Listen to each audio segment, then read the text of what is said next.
나는 십자가에 못 박힌 강도입니다 라는 제목으로 잠시 말씀 나누려고 합니다. 여러분, 우리가 예수님께서 십자가에 못 박히실 때에 그 양편에 강도 두 사람이 십자가에 함께 못 박혔다라는 사실을 잘 알고 있습니다. 그러면 그 중에 한 명은 구원을 받은 예수 그리스도를 고백한 강도였고, 그 중에 한 명은 예수 그리스도를 비난한 강도였습니다. 그러면 어느 편에 있는 강도가 구원을 받았을까요? 어느 편에 있는 강도가 구원을 받았습니까? 보통 우리는 오른편에 있는 강도가 구원을 받았다라고 이야기를 합니다. 그런데 그 오른편에 있는 강도라는 표현은 사실 성경 어디에도 나오지 않습니다.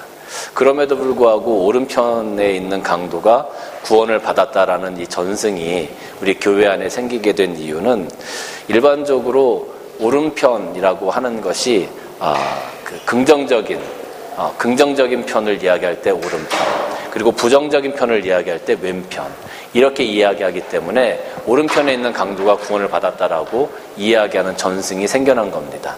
우리가 성경을 보더라도 예수님께서 마지막 날에 의인들과 죄인들을 심판하실 때 오른편에 있는 양들, 왼편에 있는 염소들, 이렇게 표현하시면서 그들의 행위를 심판하시는 그런 부분들을 볼 수 있습니다. 성경 많은 곳에서 예수님께서 또 하나님께서 말씀하실 때 강하고 의로운 나의 오른손으로, 오른팔로, 오른편을 쓰시죠. 그러니까 이 오른편에 있는 것이 훨씬 더 강하고 긍정적인 표현이라고 생각을 했기 때문에 우리에게 이런 전승이 생겨나게 된 겁니다. 이 오른편에서 못 박혔던, 구원받았던 그 강도의 이름을 캐톨릭이나 정교회에서는 디스마스라는 이름으로 명명하고 있습니다. 그래서 그를 성인으로 추앙까지 하는 그러한 모습을 우리가 볼 수 있기도 합니다. 어쨌거나 이 사람들은 예수님 당시에 중한 죄를 지은 사람임에 틀림이 없었습니다. 왜냐하면 십자가형을 받았다는 것은 그 당시에 가장 악한 사람들에게만 주는 형벌이었기 때문에 그렇습니다. 이들이 그 당시에 정확히 어떤 형벌을, 어떤 죄를 지었는지는 모르지만 그 십자가형을 받을 정도의 중한 죄를 지었다라는 것을 우리가 추측할 수 있는 것이죠. 그런데 대부분 이렇게 악한 사람들, 이런 어떤 중한 형벌을 받는 사람들을 가만히 보면 정말로 내가 잘못했구나라고 죄를 뉘우치는 사람들이 그렇게 많지는 않은 것 같아요. 아마 이 십자가에 못 박혔던 강도들도 분명히 그렇게 생각하지 않았을까 하는 생각이 듭니다. 자기들이 죽어가면서도, 그 십자가에 달려 있으면서도 나는 억울하다라고 생각했을 것 같아요. 자기들에게 십자가형이 주어졌지만 이 십자가형이 오히려 내가 한 것에 대해서는 부당하고 공평하지 않다라는 생각을 했을 것 같습니다. 자기들을 이렇게 만든 세상을 원망했지, 자기들이 지은 죄를 회개하거나 그것을 되돌아보면서 자기의 삶의 반성을 가지고 있지는 않았던 것 같습니다. 자기들이 죄를 지었지만 그 죄를 회개하지 않고 끝까지 자신들의 죄를 인정하지 않고 자신들의 죄를 정당화하고 합리화시키려고 했던 그런 모습이 그 강도들의 모습 가운데 있었던 것 같습니다. 제가 이렇게 이야기를 하면 여러분들은 아니 목사님 어떤 근거를 가지고 그렇게 얘기하십니까? 라고 반문을 하실 것 같아요.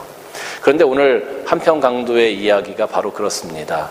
예수님을 향하여 끝까지 조롱하고 대수님을 향하여 구원자여 너희가 우리를 한번 구원해봐라라고 끝까지 비난했던 그런 모습을 보면 자기의 어떤 삶에 대한 반성이 있기보다는 오히려 끝까지 너와 내가 다를 것이 무엇이냐라고 반문했던 그런 강도의 모습을 보면서 이런 생각을 갖게 되는 겁니다. 자신들의 완고한 고집을 꺾지 않고 끝까지 예수님을 조롱했던 그 강도의 모습, 자신들의 잘못을 회개하지 않고 끝까지 예수님을 조롱했던, 자기와 함께 못 박혔던 그 예수를 같은 선상에서 보고 인정하지 않고 너 역시 죄인일 수밖에 없다라고 비난했던 그 강도의 모습.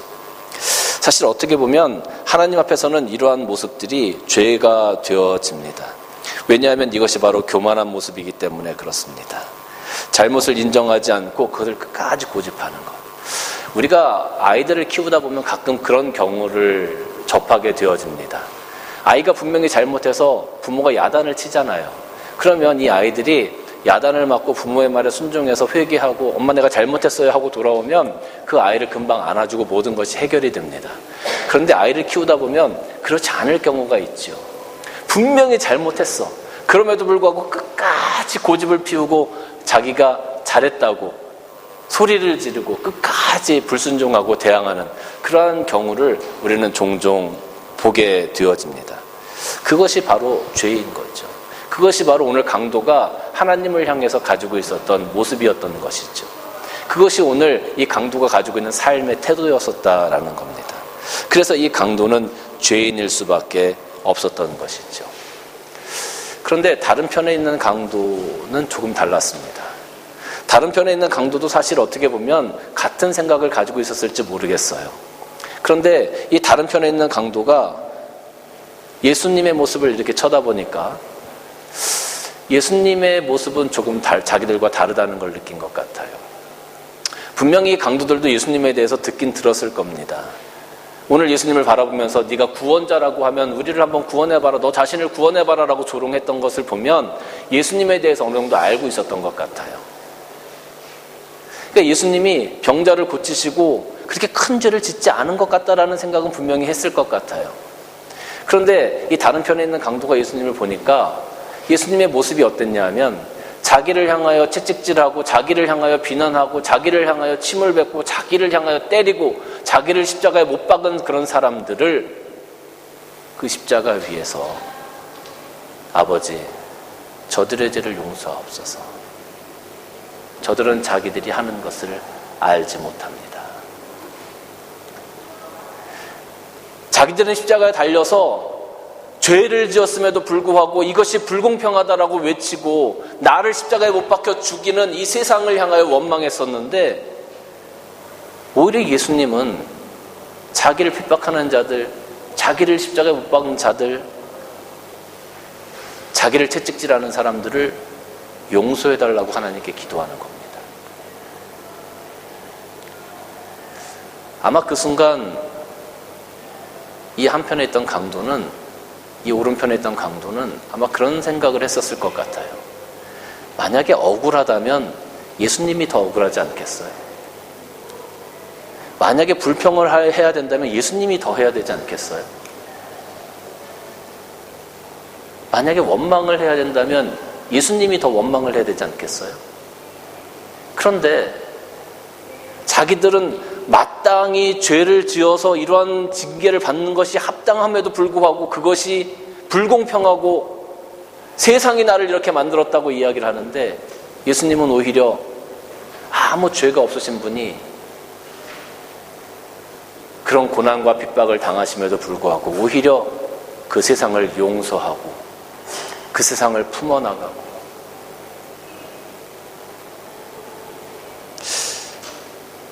그 세상을 치유하려고 하시는 예수님의 모습을 보면서 그 오른편에 있는 강도가 하나님의 아들이라고 고백할 수밖에 없는 그런 진정한 예수님의 모습을 바라보면서 그 모습에 은혜받고 감동되어 구주로 고백할 수밖에 없는 그런 모습이 되지 않았을까 하는 생각이 듭니다.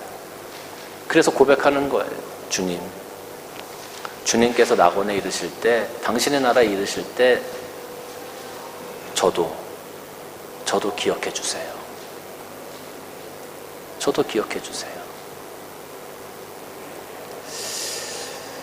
사실 오늘 이 두 강도의 모습은 오늘 우리들의 모습을 투영한 것이라고 생각이 되어집니다. 불평하고 비난하는 강도의 모습을 바라보면서 오늘날 많은 젊은이들 또 많은 청년들 많은 사람들이 이 불공평한 세상에 대해서 불만을 품고 왜 출발점이 다르냐고 원망하고 왜 나는 이렇게 살 수밖에 없냐고 왜 세상 가운데서 나를 도와줄 사람은 없냐고 원망하고 비난하고 좌절하고 살아가는 그런 청년들 그런 사람들이 얼마나 많은지 몰라요. 왜 나는 이렇게 힘들게 살아가야 하고 왜 나는 눈물 흘리면서 살아가야 하고 왜 나는 가난하게 살아가야 하고 왜 나는 출세하지 못하고 살아가고 왜 나는 이렇게 빛 가운데 살아가야 하고 그런 것 때문에 세상을 원망하고 불공평하다고 이야기하면서 살아가는 사람들이 얼마나 많은지 모릅니다. 많은 TV 토론 프로그램들이나 이런 것들을 좀 보면 사실 이런 것들이 사회적인 이슈가 되어서 굉장히 지금 한국 사회는 어려운 가운데 있는 것 같아요. 그런데 참 정말 가혹한 말일 수 있어요. 그들에게는 말도 안 된다라고 생각이 들 수도 있지만 원래 이 삶은 동일한 출발선에서 출발할 수가 없는 겁니다. 푸시킨은 이렇게 얘기했습니다. 만일 삶이 그대를 속일지라도 슬퍼하거나 노여워하지 말라. 우리가 어떻게 다 똑같은 동일한 출발선에서 인생을 출발할 수 있겠습니까? 부모가 달라요. 부모의 능력이 달라요. 부모의 성격이 달라요. 주어진 환경이 다 달라요. 그런데 어떻게 동일한 선상에서 우리가 출발할 수 있겠어요? 우리는 처음에 어떻게 보면 우리 아기들이 생각이 있었다면 이제 새로운 출발이구나, 새로운 시작이구나 하고서 기쁜 마음으로 나왔을 거예요. 만약에 아이들에게 생각이 있다면. 그 생명이 그렇게 태어났을 겁니다.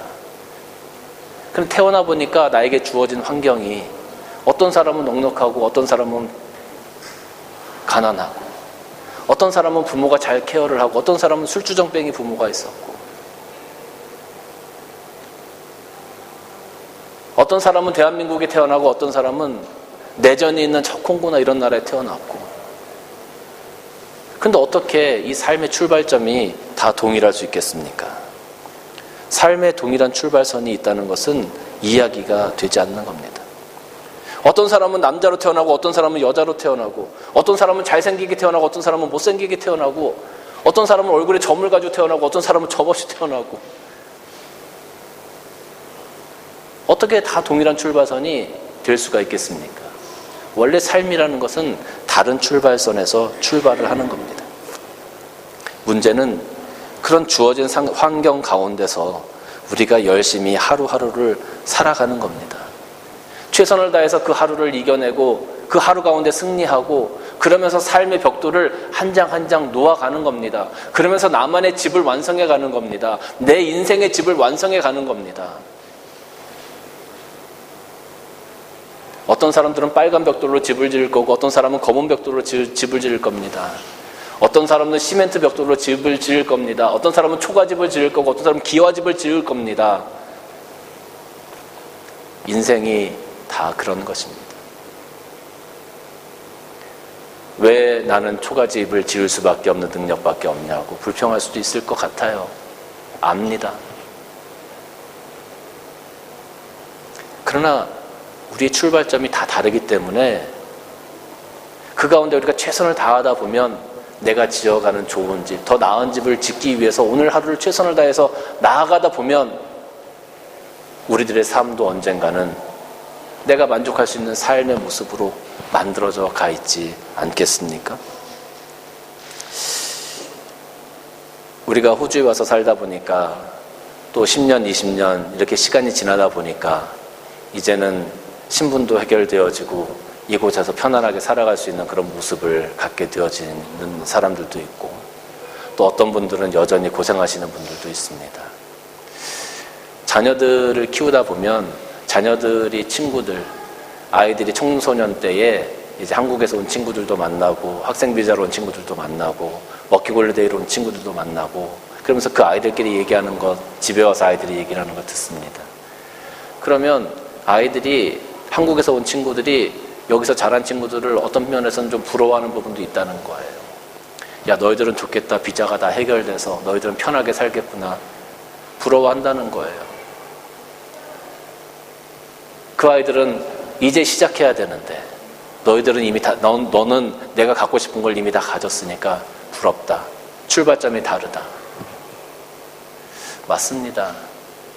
그럴 수 있습니다. 그런데 또 다른 편으로 생각하면 한국에서 온 친구들은 여기서 자란 친구들이 갖지 못한 다른 것들을 가지고 있는 것 같아요. 그런 장점들이 분명히 있습니다. 그런데 내가 가지고 있는 장점을 보지 못하고 다른 사람이 가지고 있는 장점을 바라보면서 그것 가지고 불공평하다고 이야기하는 것은 그것은 어불성설이라고 할 수 있을 것 같습니다. 여러분, 우리가 20대 때 우리는 집도 없었고 우리는 직장도 변변치 못했었습니다. 그저 공부하고 더 나은 것들, 더 나은 인생을 만들기 위해서 벽돌을 한 장 한 장 쌓아가는 그런 시간이었었습니다. 그리고 그렇게 쌓다 보니까 나이가 50, 60 되어져서 인생의 집도 생기고 자녀들도 생기고 가정도 생기고 안정도 되어지고 한 것이지요.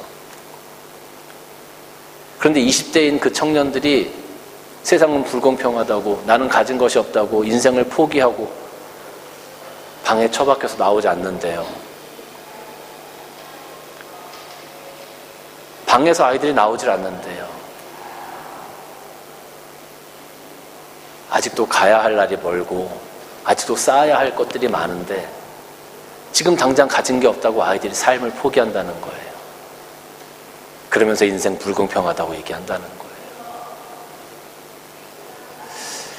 참 얼마나 가슴이 아픈 현실이 아닌지 모르겠습니다. 오늘 우리가 도전하면서 열심히 살다 보면 언젠가는 나도 가정을 꾸리고 언젠가는 나도 집도 생기고 언젠가는 나도 웃으면서 살 수 있는 날이 오겠지. 그 소망을 가지고 우리가 지금까지 걸어왔던 것처럼 우리의 자녀들도 그런 삶을 가지고 좀 걸어갔으면 좋겠는데 세상 불공평하다고 생각하면서 그런 말만 하면서 아이들이 삶을 포기한다고 하니까 참 마음이 아픕니다. 오늘 예수님의 왼편에 있었던 강도는 그랬습니다. 세상은 참 불공평한 것 같다.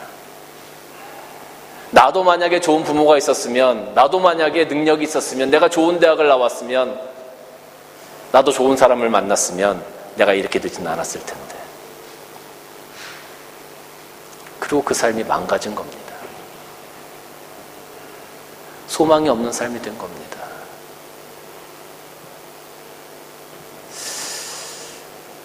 그런데 이 오른편에 있는 강도, 같은 강도라면 비슷한 삶을 살았겠죠. 그런데 이 오른편에 있는 강도는 그 마지막 순간에 예수님의 모습을 바라보면서 조금 생각이 바뀌어진 것 같아요. 자기가 지금까지 이렇게 살아왔지만, 나는 이렇게 살아왔지만, 보잘것없는 인생을 살아왔지만 그 예수님을 바라보면서 자기의 삶을 되돌아볼 수 있는 그런 시간과 은혜를 가졌던 것 같아요. 지금까지 자기가 욕해왔던 세상, 지금까지 자기가 불공평하다고 비난해왔던 그 세상, 그것을 바라보면서 자기의 삶을 포기하고 싶었던 그런 세상을 예수님께서는 오히려 용서하시고 품어주시고 그걸 치유하려고 노력하시고 자기의 모든 것을 다 내어주시는 그런 모습을 보면서 이 강도는 조금 생각이 바뀌어졌던 것 같습니다. 그래, 이렇게 사는 사람도 있구나. 이렇게 살아가시는 분도 계시구나. 자기에게 침뱉고 자기에게 채찍질하고 자기의 것을 뺏어가려고 하는 그런 사람, 그런 세상을 향해서 오히려 용서하고 그 세상을 품으려고 하시는 이런 분이 계시구나. 자기가 지금까지 살아왔던 세상의 방향과는, 삶의 방향과는 전혀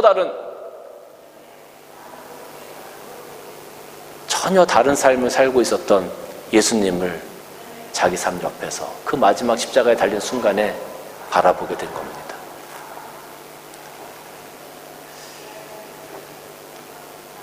그 예수님을 거기서 만나고 나니까, 그 예수님을 바라보고 나니까 아마 자기가 살아왔던 그 모든 순간들이 주마등처럼 지나갔을 것입니다.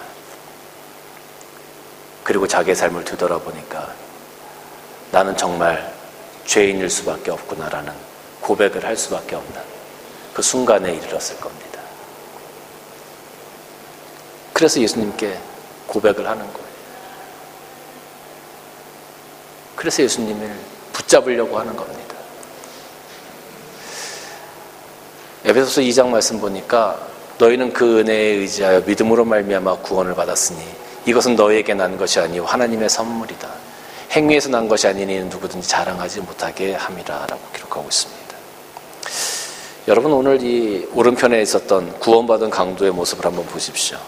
그가 하나님을 예배했습니까? 예배당에 잘 다녔습니까? 그가 하나님의 나라를 위해서 헌신했습니까? 그가 선을 행했습니까? 그가 의인이었습니까? 그가 세례를 받았습니까? 우리가 일반적으로 신앙생활을 하면서 그래서 구원받은 자로서 우리는 이렇게 살아야지, 구원받은 자의 표가 이런 거다라고 얘기했던 그런 아무것도 이 강도에게서는 볼 수가 없었던 것 같아요.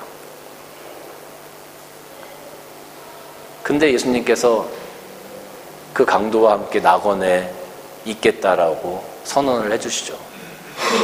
그 선언은 바로 구원의 선언이었습니다. 많은 사람들은 강도가 아무것도 한 것이 없는데 예수님께서 왜 그렇게 구원해 주셨지? 이건 너무 좀 심한 거 아니야? 이건 말도 안 되는 거 아니야? 그런데 오늘 말씀 보니까 믿음으로 말미암아 구원을 받았으니 이것은 너희에게서 난 것이 아니라 뭐라고요? 하나님의 선물이다. 여러분, 우리가 구원받는 것은 내가 무엇을 잘해서, 내가 말씀을 잘 지켜서, 내가 하나님 앞에 나아가서 내가 선행을 했기 때문에 그래서 구원받는 게 아니에요. 내가 아무리 해도 하나님으로부터 선물을 받지 못하면, 하나님으로부터 부르심을 받지 못하면 우리는 구원받을 수 없다는 거예요. 행위에서 난 것이 아니다. 이는 누구든지 자랑하지 못하게. 내가 구원받았다고 자랑할 수 있습니까? 내가 하나님께 선물 받은 거, 내가 하나님의 은혜로 말미암아 구원받은 건데 내가 어떻게 자랑할 수 있겠습니까? 우리가 할 수 있는 것은 이 오른편에 있는 강도처럼 내 삶을 되돌아보면서 내가 정말 죄인이었구나.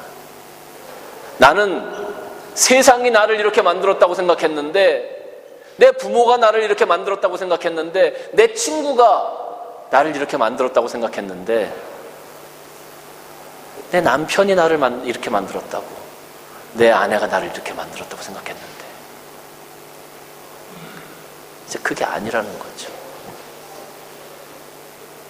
자신의 삶을 되돌아보고 그 가운데서 나를 만나주시는, 내 옆에서 십자가에 못 박히신 그 예수님을 바라보게 되는 거죠. 그것이 바로 하나님의 은혜고 하나님의 선물이라는 거예요. 그것이 바로 구원의 조건이라는 거예요.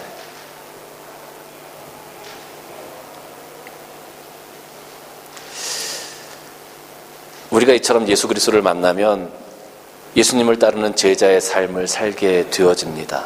예수 그리스도를 구주로 고백할 수밖에 없는 삶을 살게 되어집니다.